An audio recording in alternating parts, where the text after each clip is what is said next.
Hi, I'm Janine from the Sewing Revival, and this is a quick video tutorial on why, when and how you should use a full bust adjustment. Now, the Sewing Revival patterns are designed for a C cut. Now, most of our designs have plenty of ease around the bust area, so that accommodates most bust sizes, which is why we've made those designs particularly for beginners. So you don't need to worry too much about cup size. As long as you choose the pattern that's closest to your chest size, that should work out just fine for you. But there are a few designs, like the shirt I'm wearing. This is the classic shirt, which is a bit more fitted. It is designed to be tailored. And so while I'm wearing version style B, which has the pleat at the back, style A of the shirt, which I'll put on later, has darts, so it is designed to be fitted and a traditional tailored shirt. Now, the first recommendation is that you always make up a sample, and making up a sample in inexpensive fabric like a sheet, which this happens to be in a prior life, is the best way to find out the fit for yourself. You can spend all the time you like agonizing over the finished measurement chart, but if you take the size closest to your body shape, make up a test, and then work out where it fits and where it doesn't. That is the best starting point in my personal opinion. With a more fitted style, as your bust gets bigger, generally your shoulders don't. And so if you are picking the size of, for example, the classic shirt that fits your bust, you might find that when you make up your sample that the shoulders are too big. So that is a perfect example where a full bust adjustment and FBA will help and get a shirt that actually fits your body. So the recommendation would be to go down a size so it fits you in the shoulders, and to make an FBA, which is actually, it sounds scarier than it is. It's a very simple process, and the rest of this video is going to show you how to do that. Okay, so a full bust adjustment is much easier than it sounds, and it is simply adding some space in the middle of the pattern around the bust area to accommodate larger bust sizes, and keeping the shoulder the same length. So the first thing we want to do is square down from the bust.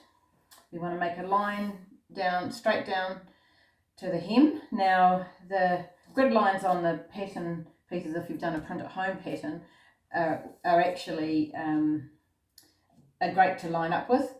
Otherwise you can just use a set square. So we want to draw a line from the bust. We want to draw a line from the bust to the hem, from the bust through the centre of the dart, and from the bust to the notch through the armhole opening here. So from the bust down to the hem, from the bust point through the middle of the dart, and from the bust to the notch. Now when we cut, we're going to swing the pattern pieces open, so we want to leave a wee edge to act as a hinge. So first of all, we cut the pattern up here, and then we're going to cut through, and we're actually going to stop a centimetre in from the edge, because that's where the seam allowance would stop at that point. And now we're going to cut from the dart and leave the tiniest bit of paper intact to act as a hinge. Now, if you're doing a full bust adjustment from, let's say, a C cut to a D cut, you will need to increase the size of the pattern. Oh, look at that, it's magic. It slides out. You might just use the finger to ensure that the seam allowance works there. But we would, from a C to a D and a D to an E, it's 1 inch, which is 2.5 centimetres, which on the half of the front is 1.25 centimetres. So all you need to remember is for each cup size you need to go out 1.25 centimetres. Now if you have an E-cup, you can actually go out, so 1.25 times 2 equals 2.5. But you notice that what does happen is that you're swinging the armhole quite open, but that is very achievable. And again, once we've completed this full bust adjustment, you'll make up a sample and see how that looks. But for this example, we're just going to go out one bust size, so we're going to measure out 1.25. Now, rather than sticking this to the table, the sensible thing is to get a piece of paper, slide it underneath. Now, you can slide just a thin, you could slide just a thin strip under here, but if you use a large bit of paper, you can then use that as your pattern afterwards. So, we'll measure here. We'll take this down and then measure 1.25 at that point. We'll start at the bust and measure 1.25 out.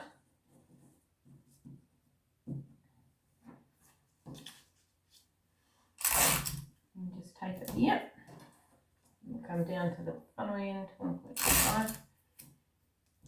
So by doing that, it was a simple cut and swing.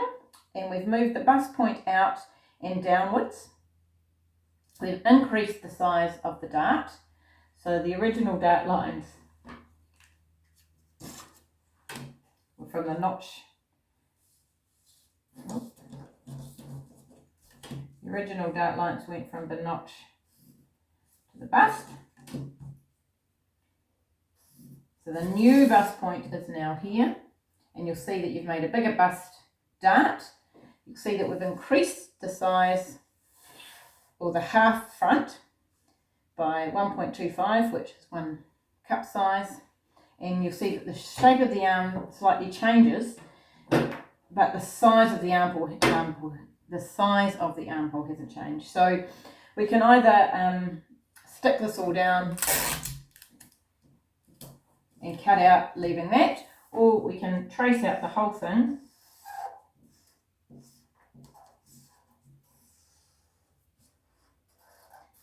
To make a new pattern piece itself. You just simply extend the lines of the dart leg. Remember to mark in the waist notch. Just ease that hem so that it's a nice smooth curve. And use a pen. Most importantly, use a pen that works.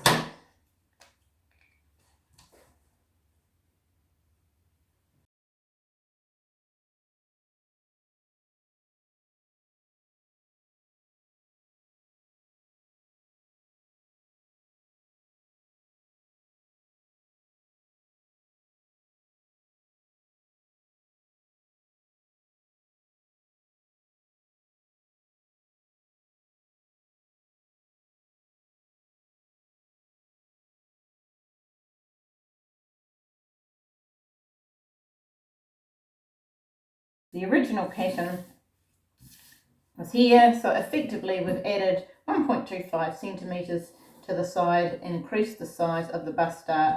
The dart has actually moved across and down, and so if you draw in your new dart lines or dart legs,